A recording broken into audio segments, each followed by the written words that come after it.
Bon, oui, 676. 676. On va passer à autre chose totalement. On va passer à autre chose, mais qui va sûrement vous intéresser. On va parler du texte d'orientation stratégique adopté par l'Assemblée représentative de la France Insoumise. Ça ressemble à ça, pour ceux qui ne connaissent pas. Alors, l'Assemblée représentative, comment vous expliquer ce que c'est simplement? C'est un regroupement, une assemblée, hein, finalement, de militants, de visages de la France Insoumise. Il me semble qu'il y en a une par an, deux par an. C'est un peu l'âge de la FI, ouais. Avec des personnes tirées au sort. Ces personnes sont, je crois, toutes co-animatrices des différents groupes d'action. Moi, par exemple, il y a la co-anime de Fougères qui avait été tirée au sort l'année dernière ou l'année d'avant. Ça, 2 par an, 100 personnes. Elle avait fait partie, je pense, des casse-couilles. Il y avait eu des interventions. Il y a eu une année, il y avait eu des interventions. Il y avait un papier dans le Monde. Ensuite, ça avait été, oulala, ça avait été tout un problème, etc. Et du coup, ce texte, je l'ai lu en entier. Et je vais vous en faire un résumé pour qu'on puisse comprendre c'est quoi le bilan que les militants de la France Insoumise font de leur propre mouvement et leur propre stratégie. Et c'est quoi comment dire, la feuille de route finalement. La feuille de route, alors je sais pas, c'est d'ici 2027, au moins d'ici 2026, puisque c'est quand même très largement abordé. Alors je vais pas forcément vous faire le détail paragraphe à paragraphe, surtout qu'en plus vous allez pas très bien voir et ça va pas être très drôle. Donc je vais me mettre en grand et vous allez me voir en gigantesque. Et au pire je vous citerai les numéros de paragraphes et vous irez vérifier vous-même. Je vous demande un petit acte de foi. Alors, l'Assemblée représentative, donc ça n'aura échappé à personne, parce que je crois même que Clémence Guettet y était, elle a fait un tweet pour en parler, pour expliquer qu'en fait, c'était quand même cool, que la parole était donnée aux militants. Et c'est super... c'est super important, voilà, bref, machin, etc. Juste, je vais te faire 2-3 disclaimers, parce que je pense c'est important à faire. Je sais pas si c'est le cas ici, parce que j'ai parlé avec personne qui y était, très honnêtement. Mais je vois à peu près souvent comment peuvent être écrits des comptes rendus politiques, d'AG, de discussions, etc. Et souvent, il y a toujours... on sait qui va lire, et on écrit aussi en fonction de qui pourrait lire, pour ne pas forcément trop s'éloigner d'un scénario, d'une vision... enfin bref, il faut ménager la chèvre et le chou souvent. Donc je pense qu'il ne faut pas forcément tout prendre pour argent comptant sur tout ce qui va relever de l'autocongratulation. Parce qu'il y en a beaucoup quand même, et il y en a toujours dans les trucs de militants, d'AG, ou de discussion, ou d'assemblée représentative, où tu peux appeler ça comme tu veux. Il y a toujours de l'autocongratulation. Il y en a beaucoup, notamment au début, où ça nous parle de la victoire du NFP, autour du programme NFP qui s'est fait et construite autour du programme de la France Insoumise, notre programme de rupture, c'est écrit comme ça, grâce aux militants, aux assos, aux syndicats, mais c'est quand même le programme de la France Insoumise qui est celui du NFP, c'est un peu plus ou moins présenté comme tel. 74, on nous rappelle que 74 circo LFI dans l'Union, union qui a été possible parce que la France Insoumise a bien voulu sacrifier sans circonscription. Bon, il y a tout un narratif qui est alimenté, qui on pourra en discuter, bien sûr. LFI serait le premier bloc de gauche en France, mais surtout le seul bloc de gauche de toute l'Europe à avoir porté la gauche du rupture devant la gauche d'accompagnement. Dans un instant T, c'est peut-être très vrai, mais ça peut ne pas être aussi catégorique en fonction des pays. Et cette victoire reflète bien sûr la progression dans les quartiers populaires, mais aussi dans la ruralité. Ils sont cités par exemple des départements comme la Gironde et l'Isère. Et tout est une victoire. Même les européennes, c'est une victoire, puisqu'il y a une victoire, on a gagné 1 million de voix. Alors que le bloc PS, Europe Écologie Vert Génération n'en ont gagné par rapport à leur propre élection d'avant que 400 000. Mais bon, c'est une façon de transformer des défaites en victoires. Moi, je pense qu'on a perdu les élections européennes et qu'il faut le dire. Moi, j'ai voté Manon Bry, j'ai fait en sorte que les gens autour de moi votent Manon Bry. Mais il y a un constat d'échec à faire quand même sur cette élection. Moi, je trouve... Ils ont perdu 400K, pardon. Et je trouve qu'il y a un... Ils ont perdu 400K voix. T'es sûr? Ça compte PS, Europe Écologie Les Verts et PCF. Hein. Mais bon, il y a... Génération, oui. Il y a PS, ELV, Génération, pardon. Bon, peut-être 400, mais... Voilà, et je dirais pas que c'est un échec, je dirais que ça n'a pas marché. Il y a un peu cette idée. Bon, voilà. L'introduction nous rappelle que ça montre bien, tout ça, toutes ces victoires nous montrent bien que la stratégie actuelle, elle est gagnante, qu'il faut mobiliser le quatrième bloc. Ce quatrième bloc, c'est le bloc des abstentionnistes, surtout notamment dans les milieux populaires. Donc il faut persister, il faut continuer dans cette direction, il n'y a aucune raison de transiger. Bon, ensuite, il y a tout un passage où ça nous parle beaucoup de Gaza, ça nous parle de la guerre, ça nous parle de l'Occident qui est en croisade, le colonialisme, Trump, etc. Ça, vous pouvez lire, on parle quand même relativement pas mal d'international ici. Bon, moi, je n'ai pas grand-chose à dire là-dessus. Ça rappelle des faits, un état de fait, quand même en rappelant quand même toutes les délégations qui ont été reçues, délégations étrangères politiques, par par la France Insoumise, par les groupes ou par les élus de la France Insoumise. Ça c'est plutôt intéressant. Enfin, moi j'ai rien à redire là-dessus. Vous savez que sur la question de l'international, je suis plutôt très en phase avec la France Insoumise. Donc je vais absolument, je l'ai déjà dit plusieurs fois ici, il y a beaucoup de gens pour qui l'international c'est rédhibitoire chez LFI. Pour moi c'est plutôt pas. Voilà, plutôt pas du tout. Mais bon. On a bon, après on a des points précis sur Macron et sur le RN. Rappelez que Macron en fait n'a pas de socle commun, qu'il n'a juste qu'un conglomérat de mercenaires politiques qui ne partagent que leur engagement au service des classes dominantes. Bon, oui. Que le RN c'est une arnaque politique et on a permis de le mettre en avant et de le démasquer. Moi je suis de ceux qui pensent que ça ne sert à rien de combattre le RN sur de l'argumentaire. Il faut le faire quand même. Sur de l'argumentaire purement pratique, de regarder, ils sont nuls, ils votent contre vos intérêts et contre ce qu'ils ont promis, parce qu'une bonne partie des électeurs s'en foutent, et on le voit, Marine Le Pen reste en dynamique, malgré le fait que le RN trahisse une bonne partie de ses propres promesses électorales. D'ailleurs, c'est un mouvement extrêmement fluctuant, et beaucoup d'électeurs, par exemple, du RN n'ont absolument pas tenu rigueur au RN pendant les européennes, qu'on ait d'un côté une Marine Le Pen qui dit abolition de la réforme des retraites et qu'on ait de l'autre côté Jordan Bardella qui dit moi je suis plutôt pour les 67 ans. L'électeur moyen du RN, il reste perdu et il reste convaincu, donc c'est quand même compliqué. Voilà, c'est quand même compliqué. Et comme tu le dis entièrement, et je suis tout à fait d'accord avec toi, la plupart des Français ne savent pas ce qui se passe à l'Assemblée nationale, donc le combat législatif, en fait, c'est surtout un combat de communication, et hélas, le RN reste quand même en bonne place dans les médias pour pouvoir défendre des bilans et des positions qui ne sont pas tout à fait, voire pas du tout, ceux qui prennent, les positions qu'ils prennent à l'Assemblée. D'ailleurs, si jamais vous écoutiez le discours de la motion de censure de Marine Le Pen, dont elle savait certainement qu'il allait être pris en partie et qu'il allait être médiatisé, et ça a été le cas en partie, elle alimente un narratif qui est à 1000 lieues de ce qui s'est passé. Mais bon, on en avait parlé ici, hein, on l'avait même react. C'était évidemment très malhonnête. Mais bon. Donc ensuite, ça nous parle, à partir du paragraphe 21, des violences à l'égard des élus militants, dont je parlais juste avant, là, quand on parlait de la proposition de loi, et puis ensuite du délit d'apologie du terrorisme, pour nous rappeler qu'en fait l'apologie du terrorisme, c'est souvent un motif politique pour faire taire des opposants politiques. Moi, je suis d'accord avec ça. Je trouve que c'était mal amené en termes de calendrier,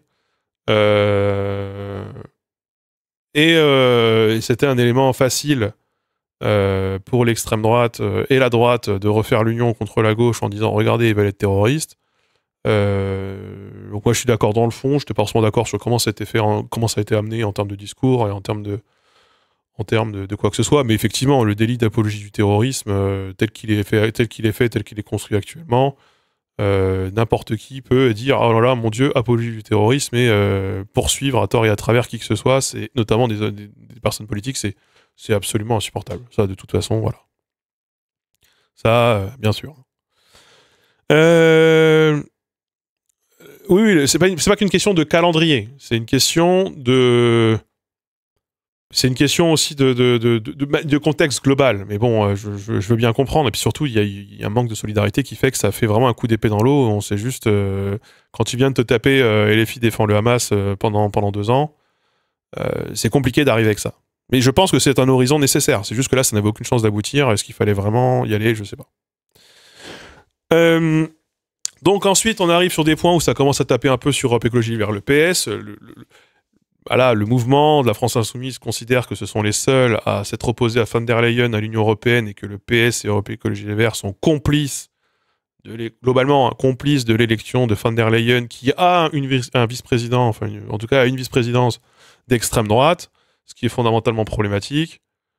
Car il doit rappeler que les groupes parlementaires européens ne fonctionnent pas exactement. Les élus nationaux sont dilués dans des partis politiques européens plus vastes. Le PS en France n'a pas forcément le même intérêt que les gens qui vont être dans le même parti que le PS en Roumanie, quoi.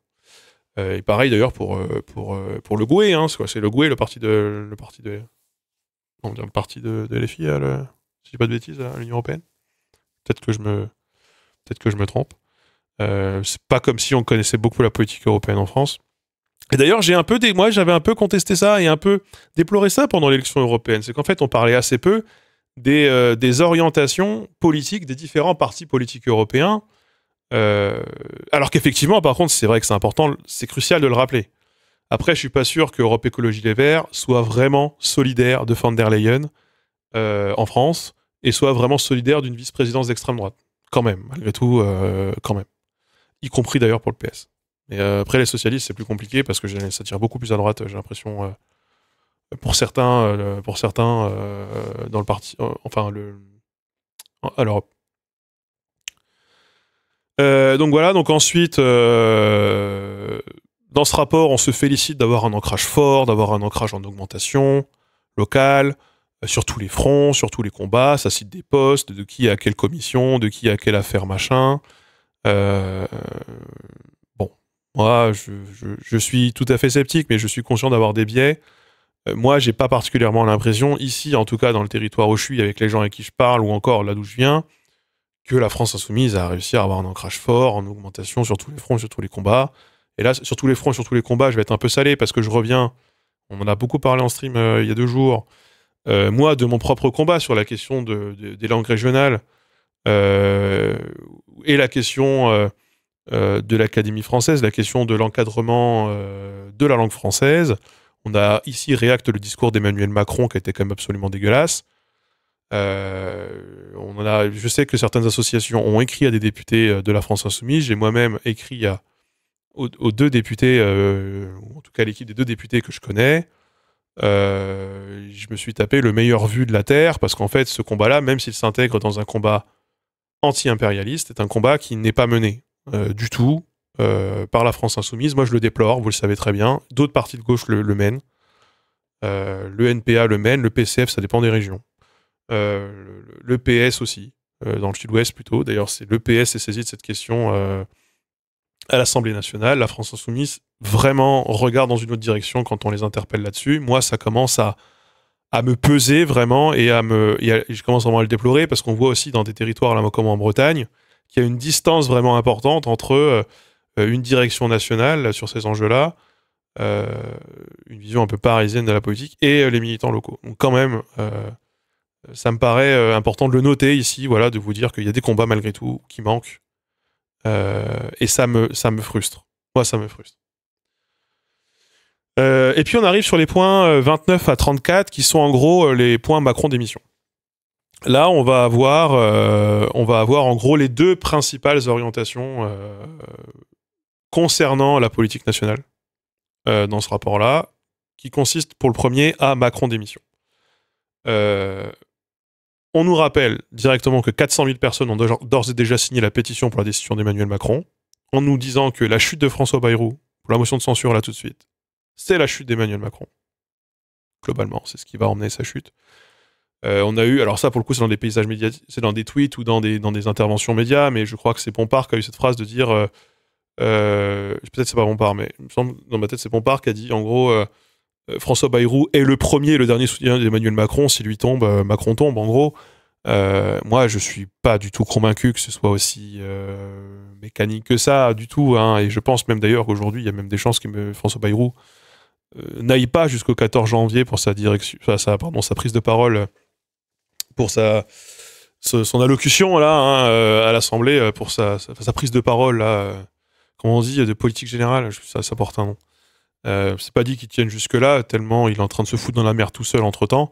Il a déjà fait 3 CSC en une semaine. Donc c'est quand même mal barré. Mais toujours est-il que, on en a déjà parlé ici en stream, il y a pas plus tard qu'il y a 2 jours, la stratégie, il y a une semaine, la stratégie de LFI, la stratégie du reste NFP n'est pas du tout la même vis-à-vis de François Bayrou. CSC contre son camp. Discours de politique générale, merci. Bon bref.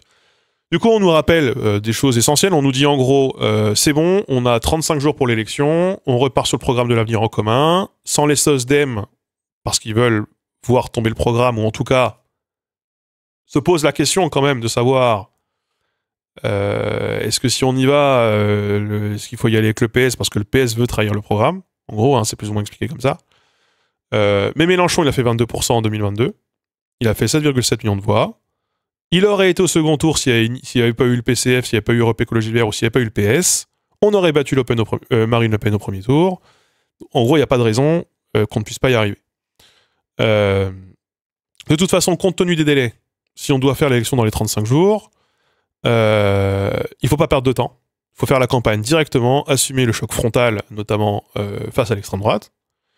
Et c'est pourquoi la France Insoumise travaille déjà au recueil des 500 signatures, qu'il ne faut pas faire de primaire, que ce sera la coordination du mouvement de la France Insoumise qui choisira le candidat, et ceux qui y sont disent déjà à peu près, vont dans les médias pour nous expliquer que ce sera Jean-Luc Mélenchon, la candidature la mieux placée et la personne la plus à même de rassembler. Cette candidature, elle sera proposée au nouveau Front Populaire avec l'objectif d'avoir une candidature commune sur un programme partagé. Par contre, ça s'est rajouté à la fin. Je trouve que ça vient un peu contre et un peu en opposition, ou en tout cas, c'est difficile de concilier nous, on a un programme, c'est que le programme, le NFP, c'est notre programme. Le PS veut trahir le programme. Nous, on part sur la base de ce programme parce que c'est le programme. Mais en même temps, il nous faut un programme partagé, un candidat partagé avec le reste de la gauche. Il y a forcément un moment où il y a un arbitrage à faire. Si c'est pas les autres qui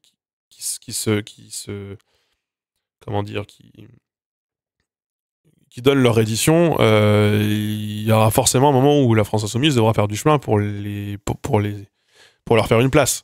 Ce sera toujours compliqué. C'est toujours compliqué.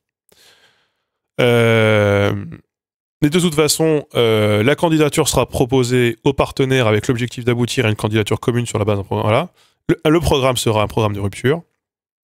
Et voilà, et en parallèle, on apprend donc que sera poursuivie la campagne pour la décision, c'est le point 50, la campagne pour la décision d'Emmanuel Macron. Et il sera lancé du coup une campagne pour la 6ème République et la convocation d'une assemblée constituante. Donc ça refait, alors c'est la seule phrase qu'il mentionne je crois, mais ça refait mention de la 6ème République.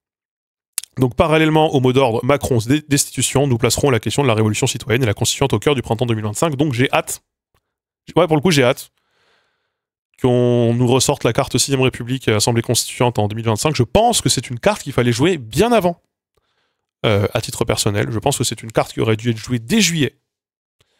Face à Michel Barnier, face à François Bayrou là maintenant, c'est la carte qu'il faut jouer principalement, mais pour moi c'est pas une carte qu'il faut jouer pour une éventuelle destitution d'Emmanuel Macron dans le cadre d'une nouvelle campagne présidentielle telle qu'elle avait faite en 2017, mais précisément sous la présidence d'Emmanuel Macron, préparer maintenant la 6ème République pour qu'Emmanuel Macron soit le dernier président de la 5ème.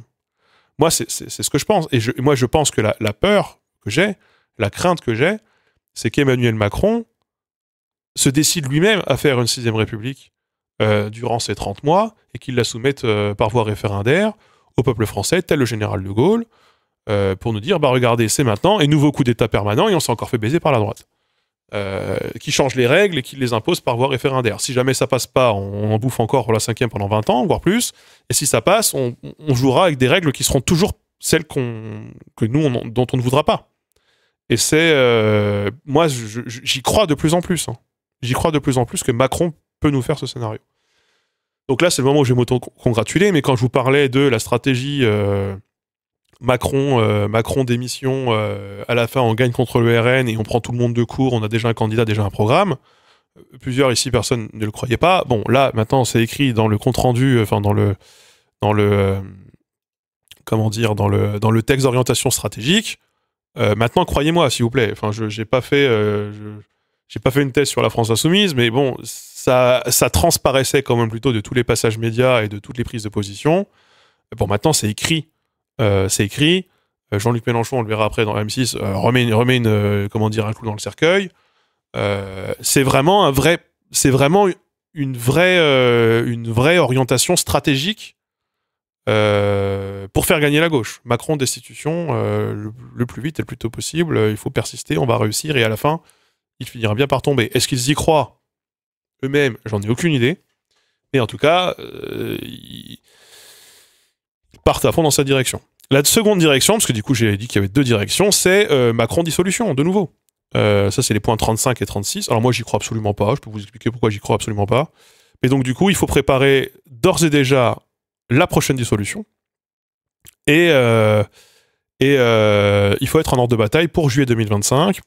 Et donc, en gros, il faut des duos de candidats prêts à partir aux législatives dans toutes les circonscriptions de France, dans les 577, donc dans celles qui ont été attribuées à LFI lors de l'accord du NFP, mais aussi, plus généralement, dans toutes les circonscriptions, parce que Dieu sait ce qui peut se passer dans le NFP et qu'est-ce qui peut advenir du NFP. Il faut que tout le monde soit prêt à cette éventualité. Et là, on nous rappelle et on nous dit, et je cite, « En effet, nous avons observé avec stupeur les déclarations du secrétaire national du PC, Fabien Roussel, rompant avec le nouveau Front populaire, ainsi que les tentatives du Parti socialiste de revenir à l'occasion des élections partielles sur l'accord conclu en juin dernier. » Donc, en gros, le PCF a trahi le NFP, le PS s'apprête à trahir l'accord du NFP, il faut qu'on soit prêt à partir seul pour la prochaine dissolution. Bon, moi, de toute façon, je pense qu'il n'y aura pas de dissolution. Donc, on peut toujours se préparer, hein, ça mange pas de pain. Je pense qu'il n'y en aura pas, je peux vous expliquer pourquoi en 3 mots. Emmanuel Macron ne va pas prendre le risque de perdre encore plus de députés. Emmanuel Macron ne va pas prendre le risque de perdre, du coup, encore plus de temps de parole, encore plus de financement, notamment en vue des municipales qui arrivent. Des élus, c'est de l'argent, c'est du temps de parole, c'est de l'influence, c'est tout ce que vous voulez. Il ne va pas retourner la table de nouveau au risque de perdre encore plus de députés.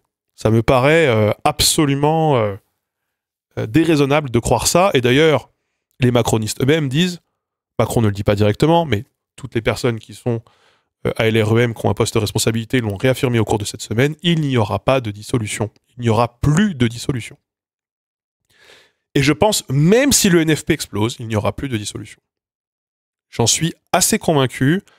Emmanuel Macron préfère probablement un pays plongé dans le chaos parce que les Français ont mal voté pour les punir, c'est ce que je disais déjà il y a 6 mois, que reconvoquer des élections pour se faire encore plus humilier dans une défaite.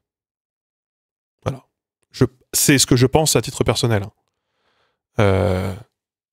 Nouvelle dissolution, ça pourrait faire une dynamique encore plus descendante pour les municipales, pour le bloc central. Je pense qu'il va vouloir faire un break, hein, quand même. Je pense. Je suis pas devin, mais tout actuellement me semble concorder vers cette direction. Voilà. Ah, mais il ne gouvernera pas. Personne. En fait, tant que le pays est dans une gouvernance totale, si je peux même poursuivre, il a d'autant plus de chances de se présenter avec une sortie de crise que personne n'aurait accepté sinon pour débloquer le pays. Le RN poussera pour une nouvelle dissolution. Oui, mais c'est pas à eux de décider. Voilà. Et donc on arrive à la dernière partie du texte d'orientation qui est les municipales. Les municipales, c'est quand même le prochain gros morceau pour tout le monde, quand même. Donc les municipales, ça doit servir à accélérer l'implémentation locale de la France insoumise, c'est écrit tel quel, et pour le coup, oui, ça de toute façon, hein, c'est ce par quoi il faut passer, hein, moi je le dis depuis longtemps, si tu veux des sénateurs, il faut des élus et des conseillers municipaux. Bon, ça a été acté, c'est écrit dedans, tout le monde a l'air d'accord là-dessus. La stratégie, moi, m'interroge un peu plus. En gros, l'idée, c'est de prendre les bons résultats de l'Union européenne, enfin des élections européennes, et de choper les mairies des villes où on a fait le meilleur résultat. C'est un peu le cas là avec Boyard pour Villeneuve-Saint-Georges. Ce qui va probablement avoir de délétère dans tout ça, c'est que ça va être du coup cibler principalement les villes par la France Insoumise, des villes qui sont déjà tenues par la gauche. C'est la conséquence. Et notamment par le Parti Socialiste. Bon. J'imagine que de toute façon, dans le cas des municipales, on ne peut pas espérer grand-chose de plus. Cela dit, hein, donc il faut le maximum de conseillers municipaux, hein, jusqu'au petit village, pour pouvoir atteindre le Sénat. Sénat où la France Insoumise aurait pu être s'il n'avait pas été empêché par la direction du PS et du PCF en 2023, ça c'est écrit tel quel, on en avait parlé ici. Moi je pense effectivement que c'était une erreur du PS et du PCF à l'époque, mais c'était une erreur. C'était mieux que la France Insoumise ne soit pas là pour maximiser les chances de victoire au sénatorial, mais en même temps qu'est-ce qu'on s'en fout de gagner au sénatorial. On n'est pas à 10 sièges près, on peut perdre 10 sièges et avoir un sénateur à la France Insoumise. C'est un acte de paix et de confiance qu'il aurait fallu faire. Voilà. Mais là, le PS, j'ai expliqué plein de fois, on a déjà parlé plein de fois du sénatorial ici, ça marche pas quand même comme les législatives. Les enjeux locaux sont beaucoup plus importants.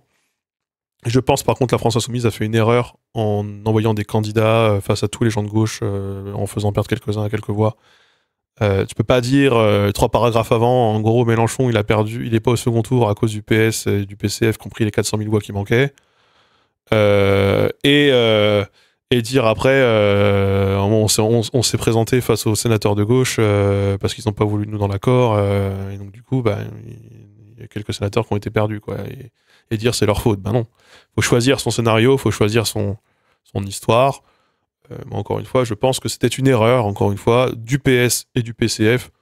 Ils demandaient un sénateur, je crois qu'ils demandaient genre le Puy-de-Dôme. C'est bon, il fallait leur donner, quoi. Hein, il aurait fallu leur donner. Même s'il avait aucune chance d'être élu. Fallait faire avec LFI au sénatorial, comme ce que LFI a fait au NPA aux législatives. Voilà, tu envoies Philippe Poutou dans un endroit, voilà, on prie, croise les doigts. Donc l'idée, la stratégie pour les municipales, c'est de cibler les quartiers populaires des villes pour constituer des listes, avoir des jeunes mobilisés, qui peuvent être aussi issus des syndicats ou de l'associatif, etc., pour vraiment avoir un ancrage populaire, jeune, dynamique, de rupture dans les conseillers municipaux. Voilà. Mais quid du NFP là-dedans? Alors, apparemment, des accords seront proposés à l'échelle locale ou départementale, pas à l'échelle nationale. Ce qui s'entend, très honnêtement, ce qui s'entend, mais c'est ce qui se passe pour les sénatoriales. Pour les sénatoriales, les accords sont des accords locaux ou départementaux. Là où la France Insoumise demandait un accord national. Bon, sur les municipales et les sénatoriales, effectivement, c'est 2 élections où les accords doivent être des accords locaux, nécessairement. Donc moi, je trouve pas ça déconnant. Plutôt dans l'hypothèse quand même de partir seul au premier tour, là où on peut partir seul, de faire des accords avec le reste dans les endroits où on a besoin de faire des accords pour se maintenir au second tour ou pour battre au second tour la droite et l'extrême droite. Voilà, s'allier au second tour avec les autres listes. La question c'est, faut-il s'allier avec le PS encore ? Et il est fait, en gros, il est mentionné que oui, mais le PS, a priori, ils veulent quand même plutôt se tourner vers les macronistes, les Glucksmann, les Hollande, les machins. Donc, bon, je pense qu'il y a une grosse inconnue là-dessus. Moi, je ne pense pas qu'une partie du PS va vouloir se tourner vers les macronistes au municipal, très honnêtement. Je pense que c'est plutôt le contraire. Une partie des macronistes vont vouloir se tourner vers le PS. Mais bon, donc du coup, il y a quand même un peu cette inconnue. Donc, on va voir, et je pense que ce que ça augure, hein, ce que ça a l'air d'annoncer, c'est beaucoup de batailles de gauche dans beaucoup de villes. Entre, très certainement, peut-être à l'image de Villeneuve-Saint-Georges, une liste La France Insoumise et une liste gauche plurielle, citoyenne, écolo, communiste, voire socialiste, unie en face, ce qui peut arriver par endroits. ça va pouvoir être, ça risque d'être l'une des configurations. Et on comprend très bien que de ces municipales, alors c'est pas écrit dedans, mais moi je vous le lis, du rapport de force des municipales vont dépendre les stratégies des différentes directions pour la présidentielle. Et donc c'est un enjeu profondément important pour réarbitrer le rapport de force, pour savoir qui va partir et qui va gagner au présidentiel, exactement comme les européennes, où chacun est parti seul. C'était pour réarbitrer le rapport de force. Et on est du coup en permanence là-dedans. Bon, on y est, maintenant ça fait 10 ans qu'on est dedans, donc on commence à avoir l'habitude. Mais bon, hein. Mais bon. Donc ensuite, je peux vous dire 2-3 mots sur le programme, parce que du coup il y a une annexe, qui est l'annexe 2, qui explique c'est quoi les principaux points à défendre pour les candidats de la France Insoumise au municipal. Moi, je me suis imaginé proposer ça à des gens de mon village. Je sais que ce serait très compliqué. Le premier point, c'est un RIC municipal, donc référendum d'initiative populaire, citoyen, pardon, municipal pour des projets qui concernent la commune. Gérer les communs de la commune par le public et pas par les partenariats publics-privés. La règle verte communale et la gratuité des transports en commun. Tout ça, ça fait très citadin, parce que ici, je pense que la gratuité des transports en commun, elle existe, plus ou moins déjà d'ailleurs. Mais il y a 2 bus par semaine. Zéro chômeur en favorisant le levier de commande publique, donc en gros donner du boulot aux gens du bled par la commande publique. Ensuite, augmenter la part du logement public, encadrer les loyers, favoriser la propriété non spéculative, alimentation 100% bio et locale en cantine rendue gratuite, notamment d'abord pour commencer pour les familles en difficulté, et puis ensuite pour tous si possible. Favoriser l'école publique et laïque, alors ça, bon courage pour vous installer en Bretagne avec cette... Moi je suis pour, Alors, je suis pour, mais le fait est que dans pas mal de communes, l'école publique n'existe pas. C'est que des écoles privées. On est dans cette situation dans certains territoires d'outre-mer, et tout particulièrement, par exemple, en Bretagne. Je sais plus où j'en étais. Faire des communes antiracistes, féministes et inclusives, donc lutter contre le validisme, vouloir que la commune se constitue partie civile dans toutes les affaires qui concernent des violences sexistes, sexuelles, racistes, etc. Et défendre la paix dans le monde, soutenir le cessez-le-feu à Gaza et au Liban, faire voter le conseil municipal sur des résolutions de cessez-le-feu pour condamner Netanyahou, pour demander le blocus, la levée du blocus de Gaza, ce genre de choses. Bon, je suis pas sûr que ce soit par exemple ici dans ma mairie de 1000 habitants que ça pourrait changer grand-chose, mais ça fait partie des points qui sont nommés comme étant les principaux points à défendre pour la campagne municipale à venir. Moi, je suis sceptique pour les questions internationales sur des élections locales. Très honnêtement, je suis très sceptique. Il y a beaucoup de trucs où, moi, j'adorerais une alimentation 100% bio et locale. Mais même ici, dans une région très agricole, je suis même pas sûr que ce soit possible en termes de budget pour une petite commune comme là où je suis. Je ne pense pas que ce soit possible. Mais bon, l'alimentation est plutôt locale, mais bio, clairement, elle l'est pas. Bon, ensuite, évidemment, on rappelle que le mouvement est communaliste, c'est-à-dire que la France Insoumise est un mouvement qui défend le fait que tout parte de la base, dans les communes, donc, par les petites assemblées populaires, locales, etc. C'est très important. La victoire dépend de toute façon de la mobilisation. Il sera très important de lutter contre le clientélisme, le népotisme et la corruption locale. Alors moi, ça m'a fait un peu rire, parce que le népotisme dans la France Insoumise, il y en a quand même malgré tout, voilà, le fonctionnement autour de Jean-Luc Mélenchon est un fonctionnement plutôt népotique, mais bon. Localement, on pourra toujours, mais c'est compliqué.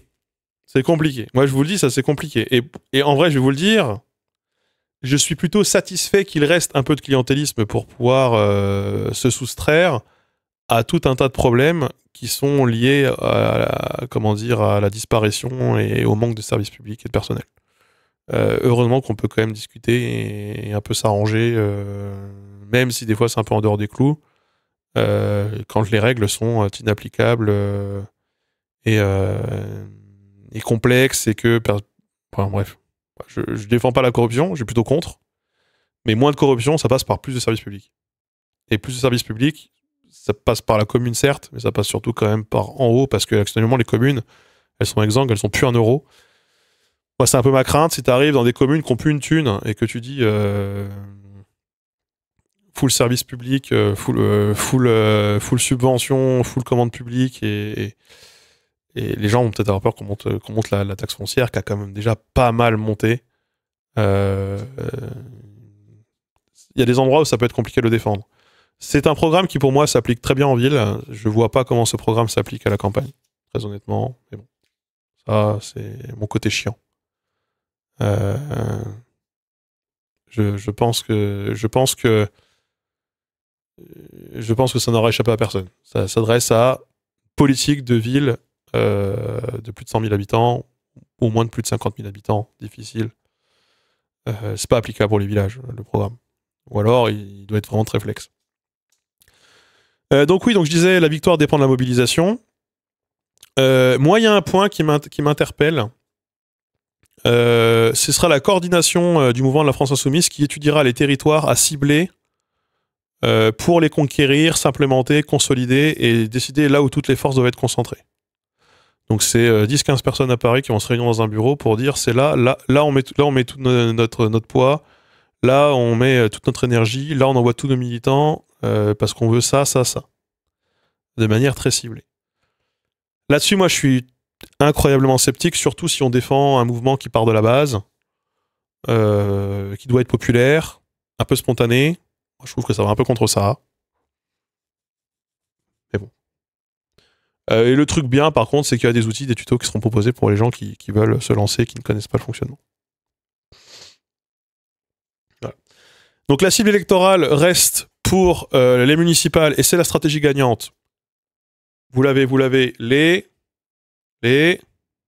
quatrième bloc, les abstentionnistes. Les abstentionnistes. Personne ne l'avait. Si? Ou c'est le lag? Donc tout doit être mis sur les abstentionnistes, donc il y aura dans ce cadre-là des campagnes d'inscription sur les listes électorales pour maximiser les chances que ces personnes ensuite se retrouvent à potentiellement voter la France Insoumise ou les listes de gauche, NFP, espérons, au municipal. Ça fait partie du nerf de la guerre. Bon. Oui, ça fait partie du nerf de la guerre, notamment, mais pas que quand même. Mais pas que. Je l'avais, mais je faisais à côté du live, bravo. Donc, bon, actuellement, ça va être quoi le futur? Sinon, le futur global, autre, voilà, catégorie autre. Alors, le mouvement revendique quand même 100 000 militants, se revendique la première force politique du pays, comme le RN, qui se revendique premier parti de France. C'est basé sur le nombre de personnes qu'il y aurait dans les différents GA de France. Des inscrits. Bon, moi, je suis probablement considéré comme dans un GA, parce que du coup, je suis sur la boucle. Il n'y a pas de boucle Telegram pour mon GA, donc non. J'y suis allé une ou deux fois, voir s'il y a de la lumière. Je pense que je suis recensé, par exemple, dans les 100 000 militants. Je pense qu'il n'y a pas beaucoup d'efforts à faire pour s'y retrouver. Voilà, ça mange pas de pain. Voilà, ça mange pas de pain. Moi, je ne pense pas que la France Insoumise soit premier en nombre de militants. Je pense que la France Insoumise est peut-être premier dans les 5 militants. C'est un mélange entre les sympathisants et les militants. Parce que la démobilisation est quand même très très grande en dehors des périodes électorales. Il y a des périodes de vaches maigres et il y a un peu des tunnels. Quand même, où il se passe rien localement. Bon. Ils sont pas mal implantés, ça dépend vachement où, hein, quand même. Ça dépend vraiment vachement où. Donc, moi, je sais pas, j'ai l'impression qu'en termes de moyens, ici et là d'où je viens, ce sont quand même deux territoires très différents. J'ai l'impression que des fois, on se retrouve plus à devoir faire la manche auprès du PS, auprès d'Europe Écologie Les Verts ou du PCF pour avoir quoi que ce soit, mais ne serait-ce que pour avoir des militants ici pour faire du boitage et du tractage. Ça suffisait pas, on a le PCF et le PCF nous a aidé dans un système de circonscription. Moi, j'ai tracté les gens du PCF. Dans le sud de la circonscription. Bon. En termes de visibilité, moi, là où je suis, la France Insoumise, ça n'existe pas. Donc moi, je suis toujours un peu sceptique quand je vois ce genre de message. Je pense qu'effectivement, en zone urbaine, à Rennes, par exemple, oui, c'est extrêmement dynamique. Oui. Mais est-ce que c'est pas une image en trompe-l'œil? C'est la question. Donc sinon, il y a des campagnes d'achat de locaux ou de location de local dans les régions où l'achat n'est pas du tout prioritaire, donc les territoires qui ne sont pas consolidés, je pense. Et il y a tout un point sur la lutte antifa qui est à renforcer, avec voilà, des dispositifs, de la formation militante. Ça, c'est plutôt une bonne chose quand même. Voilà. Merci Piloy pour le premier mois. Putain, ça y est, enfin. Merci à toi. Voilà, voilà. Alors, suite à tout ça, parce que c'est quand même un bon rapport, hein, ça prend quand même quelques pages. Je peux vous le montrer, hein, voilà. Voilà, il y a quand même quelques pages, voilà. On a eu, suite à ça, coup sur coup, Jean-Luc Mélenchon. Alors qu'on va pas écouter en intégralité sur M6, voilà. Moi, donc, je vais vous paraphraser Jean-Luc Mélenchon, parce que M6, c'est un peu tendu en stream pour pouvoir vous le montrer. J'ai pas envie de me faire Content ID. Surtout que j'ai déjà pris pour avoir React Michel Barnier la dernière fois. Jean-Luc Mélenchon, qu'est-ce qu'il nous dit par rapport à ça? Donc Jean-Luc Mélenchon, il a été sur M6. C'est une vidéo qui dure 8 minutes, qui est disponible sur sa chaîne si vous voulez. Nous explique que voilà, on nous explique en gros dans cette interview que le nouveau Front populaire ne votera pas la motion de censure automatiquement de François Bayrou, mais Jean-Luc Mélenchon dit que la France insoumise oui, ça, parce que là personne n'apprend rien. Il nous dit que le nouveau Front populaire n'est pas mort, il dit même jamais de la vie, mais il dit que oui c'est tendu car il y a des tensions excessives qui viennent notamment d'Olivier Faure. Il le cite. Donc il dit non, le NFP il va très bien, mais Olivier Faure il fait tout pour que ça se passe mal. En gros, il dit par contre très rapidement qu'il faut revenir aux urnes. C'est très important, il faut revenir aux urnes. Donc là on retourne dans la stratégie numéro 1, destitution, ou stratégie numéro 2, dissolution, qui sont les deux points stratégie dont on parlait tout à l'heure. Voilà.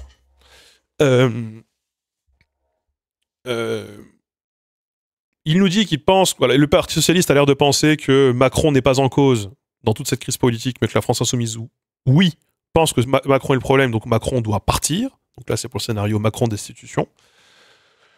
Il dit qu'on verra, en gros, s'il sera candidat, rien n'est arrêté, mais que de toute façon, il serait a priori pas le candidat de la gauche unie parce que d'autres candidats se sont déjà annoncés. Donc, sous-entendu, il y aura forcément d'autres candidatures à la France Insoumise parce que d'autres ont déjà annoncé qu'ils feraient cavalier seul. Alors, quand il dit d'autres, je ne sais pas qui. Très honnêtement. Puisque je ne crois pas qu'il y ait beaucoup d'annonces qui étaient faites en ce sens. Et donc, il nous dit qu'il y aura un candidat à la France Insoumise de sûr, que ce candidat sera mis en commun, proposé aux autres du NFP, mais qu'il y aura un candidat à la France Insoumise quoi qu'il arrive. Ce candidat, dit-il, il y aura un nom, on sera tous d'accord, mais il nous rappelle que bien lui, il a quand même fait 22%, il était quand même à 400 000 voix de gagner, alors qu'il y avait le PS, alors qu'il y avait Europe Écologie Les Verts, alors qu'il y avait le PCF, alors qu'il y avait le NPA. Il n'y a aucune raison qu'il ne puisse pas se qualifier au premier tour, et pour le second tour, il dit il y a la magie du second tour. Moi, j'y crois pas à la magie du second tour, vous savez très bien. Donc il a dit, il y aura une candidature, la France Insoumise, quoi qu'il arrive, et ça, il dit que c'est une certitude, pour le citer. Donc, la stratégie de Jean-Luc Mélenchon, et ce sera Jean-Luc Mélenchon le candidat, je vous le redis, ça fait 3 ans que je vous le redis, beaucoup de gens encore ici ne le croient pas. C'est vraiment pas un secret, l'ambiguïté, oui, elle continue de peser parce que ça peut nous être utile d'ailleurs, hein, parce que le fait de dire Mélenchon n'y retourne pas aux législatives, ça nous avait bien aidé là pour la campagne de juillet à pas mal d'endroits quand même, hein, en circo. Moi ça a aidé pour que je fasse voter mon père, que je rassure mon père, hein, par exemple, sur les européennes, parce qu'il était quand même sur la liste, il était 60e, mais voilà. Le Mélenchon pas candidat, ça marche mieux que le Mélenchon candidat, et peut-être que ça évite qu'il se fasse tabasser tout de suite, même s'il continue de se faire tabasser dans les médias en permanence. Donc je pense que l'ambiguïté, elle est conservée, mais l'ambiguïté, elle est pas très importante, puisqu'on nous dit peut-être Guettet, peut-être Bompard. Quand tu demandes à Guettet ou Bompard, ils nous disent, mais non, nous, le candidat, on l'a déjà, le programme, on l'a déjà, la personne la mieux placée, c'est Jean-Luc Mélenchon, il a fait 22% des voix, rendez-vous compte. Voilà. Donc c'est un secret de polichinelle, ce sera Jean-Luc Mélenchon le prochain candidat, et donc sous-entendu, ce sera Jean-Luc Mélenchon avec le programme de l'avenir en commun. Après, aux autres partis de gauche de décider en gros d'abdiquer, voilà, de Benzoni devant Daenerys, et de lui dire my queen, pour que peut-être elle soit conciliante et peut-être qu'elle te donne des tâches, des missions, un poste, quoi que ce soit, qui sera négocié si jamais ces partis-là renoncent. C'est comme ça que je le comprends, en tout cas. Ce qui a honnêtement assez peu de chances d'arriver. Assez peu de chances d'arriver. Donc je pense, et moi je vous le réalimente ici, je vous le redis, qu'il y a un monde dans lequel ce qu'il se passe, c'est qu'en 2027, au vu d'aujourd'hui, au vu des éléments qu'aujourd'hui, beaucoup de choses peuvent évoluer d'ici là. Mais que si l'élection, par exemple, devait avoir lieu j'en sais rien, dans 3 mois, qu'on puisse avoir un Jean-Luc Mélenchon candidat face à une Lucie Castet candidat NFP. À gauche. Les deux perdent. Dans ce cas-là. Mais en tout cas, a priori, ouais, il y a vraiment un monde qu'il faut vraiment creuser, c'est le Parti Socialiste, le Parti Communiste et Europe Écologie Les Verts, surtout s'ils misent sur les macronistes déçus, pour faire gagner la gauche. S'ils veulent gagner, ils s'allient. C'est ce qu'ils font déjà plus ou moins assez souvent, en s'opposant parfois publiquement aux prises de position de la France Insoumise. Donc, c'est une éventualité qu'il faut quand même conserver. Alors, Lucie Castet, je pense que d'ici 1 an ou 2, finito, tout le monde l'a oublié. Hein, donc, je pense pas que ce sera Lucie Castet candidate du NFP. NFP hors LFI, mais imaginez Ruffin candidat NFP hors LFI.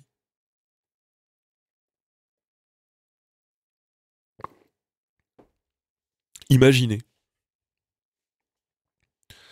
On ne sait pas ce qui peut se produire de ce côté-là. Mais il y aura vraisemblablement plusieurs candidatures de gauche. En tout cas, à l'heure actuelle, quand on mesure la chose.